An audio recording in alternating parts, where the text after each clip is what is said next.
ICT প্রতিমন্ত্রী পলক এবং foreign minister Hasan Mahmud একসাথে এয়ারপোর্টে গ্রেপ্তার হলো। হাসান মাহমুদ ঠিকই বিদেশ চলে গেল, আর পলক কিন্তু গ্রেপ্তার হয়ে আসে। পুরো পুলিশ বাহিনীকে বাতিল করা সম্ভব হবে কি? ছিল সম্ভব, ইনিশিয়ালি ছিল, সময় পার হয়ে গেছে। আমি বহুবার টেলিভিশনে বলেছি যে আপনার এই অন্তর্বর্তীকালীন সরকার আপনার ভিডিও টিডিও দেখে আপনারা যারা হত্যা করেছে তাদেরকে এবং যারা দুর্নীতি করেছে তাদের জেলে পাঠিয়ে দেন। আর অল্প 5% বা 10% পুলিশ যদি থাকে তাদেরকে আপনি সাধারণ ক্ষমা ঘোষণা করে দেন, ওরা তোমার থেকে বেরিয়ে আসতো।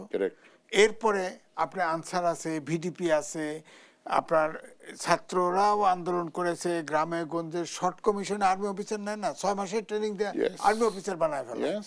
আপনি 1 মাসের ট্রেনিং দিয়ে আপনি পুলিশে লাগাই দিতে পারতেন না? পারতেন তো। প্রয়োজনে আপনার আর্মিকে ম্যাজিস্ট্রেসি পাওয়ার দিচ্ছেন না, আপনার সেনাবাহিনীতে কিছু দিনের জন্য ডেপুটেশন আইনে রাখতেন, আইনে আপনি ভ্যাকুয়ামটা কাভার করতেন। দ্বিতীয়টা হচ্ছে যে আপনি যে এই যে ধরেন 5 তারিখের পরে প্রায় 60% পুলিশ স্টেশন কিন্তু আগুন দিয়ে পোড়ায় দেওয়া হয়েছে। অনেক পুলিশকেও কিন্তু হত্যা করা হয়েছে, এটাও মনে রাখবেন। পুলিশের অস্ত্র লুট হয়েছে, অস্ত্র লুট হয়ে গেছে।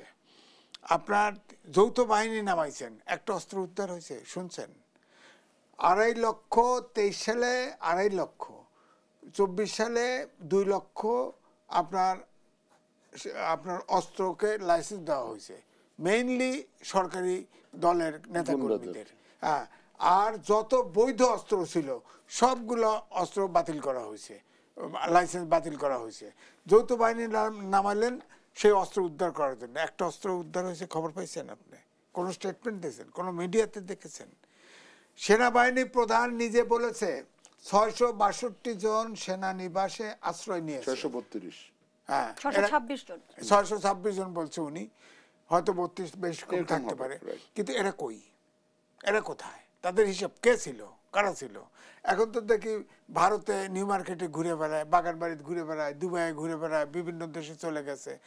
আবার এমনও হয়েছে দেখেন, ওই আইসিটি প্রতিমন্ত্রী পলক এবং ফরেন মিনিস্টার হাসান মাহমুদ একসাথে এয়ারপোর্টে গ্রেপ্তার হলো।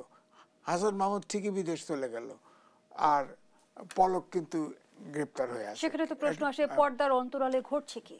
এইটাই তো প্রশ্ন।